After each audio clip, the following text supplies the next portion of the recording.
गणित शिक्षण में आज हम प्रस्तावना कौशल यानी इंट्रोडक्शन स्किल के बारे में जानेंगे। इंट्रोडक्शन स्किल क्या है? इस शिक्षण कौशल को विन्यास प्रेरण कौशल भी कहते हैं। यानी इस शिक्षण के लिए हम क्या कहते हैं? विन्यास प्रेरण कौशल भी कहते हैं। इस कौशल का संबंध पाठ को प्रारंभ करने की कला से है।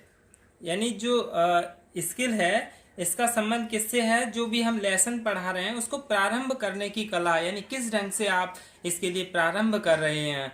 This learning skill is also collect set induction skill. यानी इस शिक्षण कौशल को सेट इंडक्शन स्किल भी कहते हैं। This skill related to the art of starting the lesson. यानी ये क्या है? किसी लेसन को स्टार्ट करने की क्या है? एक आर्ट है, यानी कला है। यहाँ सेट इंडक्शन यानी विन्यास प्रेरण कौशल का मतलब क्या है? यानी इसका मतलब है कि छात्रों व शिक्षकों के बीच मानसिक समरता स्थापित करना। यानी जो छात्र हैं, शिक्षक हैं, छात्र और शिक्षक हैं, इन दोनों के बीच मानसिक समरता स्थापित करने के लिए है। यानी set induction in teaching means establishing mental harmony between students and teacher.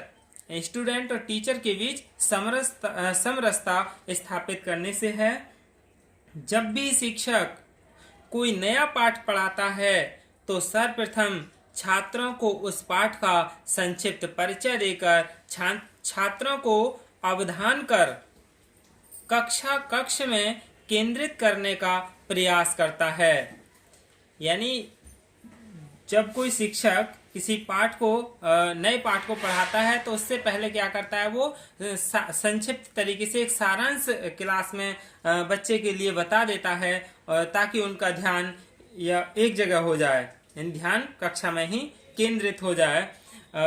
Whenever a teacher teaches a new lesson, first of all by giving students a brief introduction to that lesson, we tries to focus the students in the attention classroom.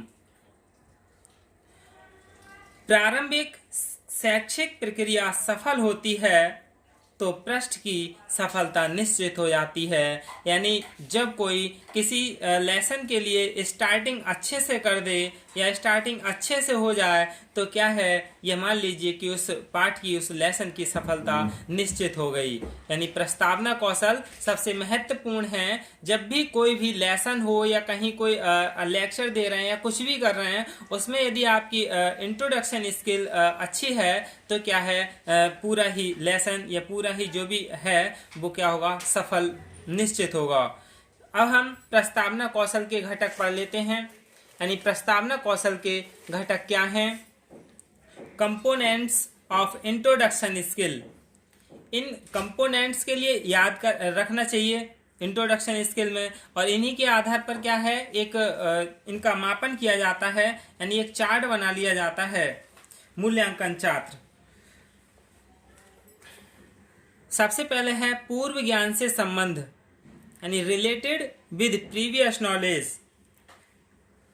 नए प्रकरण को शुरू करने से पूर्व उस प्रकरण से संबंधित विद्यार्थियों के पूर्व ज्ञान को जानना आवश्यक है। यानी उनकी प्री नॉलेज को जानना जरूरी है। इसके द्वारा शिक्षक छात्रों को पूर्व ज्ञान से अज्ञात यानी नवीन ज्ञान का और आसानी से ले जा सकता है। यानी इसे नॉन टू अननोन की ओर, यानी ज्ञात से अज्ञात की ओर, पूर्व ज्ञान से नवीन ज्ञान की ओर ले जा सकता है। इसके द्वारा विद्यार्थी के ज्ञान का स्तर भी पता लगता है। यानी इससे स्टूडेंट्स के नॉलेज का लेवल पता चल जाता है कि कितना है, जिसके अनुसार शिक्षक अपनी पाठ योजना में आवश्यक यानी जरूरत परिवर्तन ला सकता है। दूसरा है कथनों का विषय वस्तु और उद्देश्यों से संबंध, यानी relationship between subject matter, objectives and statements. यानी पाठ को प्रारंभ करने के लिए जिन कथनों का प्रयोग किया जाता है, यानी कोई भी चीज हम शुरू कर रहे हैं और वहां किस स्टेटमेंट का प्रयोग किया जा रहा है, उनका संबंध नई विषय वस्तु से होना चाहिए और उस विषय वस्तु का संबंध पूर्व निर्धारित उद्देश्यों से होना चाहिए, यानी जो हमारे पहले से निर्धारित किए हुए उद्देश्य हैं। ऐसा करने से जो टीचर है वो स्टूडेंट्स का ध्यान विषय वस्तु से संबंधित प्रत्ययों यानी कॉन्सेप्ट्स, विचारों यानी आइडियाज और उद्देश्यों यानी ऑब्जेक्टिव्स की ओर करने में सफल हो जाता है। फिर है कथनों व प्रश्नों में श्रृंखलाबद्धता यानी तारतम्यता, यानी एक दूसरे से रिलीवेंट हो। Proper sequence in statements and questions, प्रस्तावना के दौरान यानी प्रेजेंटेशन के दौरान, इंट्रोडक्शन के दौरान प्रयोग में लाए जाने वाले स्टेटमेंट एंड क्वेश्चंस इस प्रकार से श्रृंखलाबद्ध होने चाहिए कि विद्यार्थी की बोध प्रक्रिया व्यवस्थित रूप से चल सके, यानी उसके जो समझने की प्रोसेस है वो व्यवस्थित तरीके से चल सके। प्रत्येक प्रश्न के लिए छात्र द्वारा की गई अनुक्रिया अगले प्रश्न के लिए उद्दीपन का कार्य करना चाहिए, यानी अभी यदि हमने कोई प्रश्न किया है और उसका उत्तर मिल जाए तो अगले वाले के लिए क्या है, उसे उद्दीपन का कार्य करे। इस तरह से प्रश्न रिलीवेंट होने चाहिए। फिर है उचित युक्तियों एवं साधनों का प्रयोग, use of appropriate techniques and sources. छात्र का ध्यान अपने पाठ की ओर आकर्षित करने के लिए शिक्षक अनेक युक्तियों जैसे प्रश्न पूछना, भाषण, उदाहरण, कहानी कथन, नाटक प्रयोग और प्रदर्शन आदि का प्रयोग कर सकता है। इसके अलावा विद्यार्थियों के जो मेंटली लेवल है या उनका इंटरेस्ट के अनुसार ऐसी सहायक सामग्री का या टीचिंग एड्स का प्रयोग किया जा सकता है जिससे पाठ के उद्देश्यों की पूर्ति हो सके। फिर है प्रश्नों का प्रासंगिकता, यानी प्रश्नों की प्रासंगिकता, रिलीवेंस ऑफ क्वेश्चंस, यानी पाठ के उद्देश्यों के आधार पर ही प्रश्नों का चयन किया जाना चाहिए। जो हमारे पाठ का उद्देश्य है उसी के आधार पर प्रश्न बनाने चाहिए। शिक्षक को ऐसे ही प्रश्नों को कक्षा में पूछने चाहिए जो पढ़ाई जाने वाली विषय वस्तु से संबंधित हो।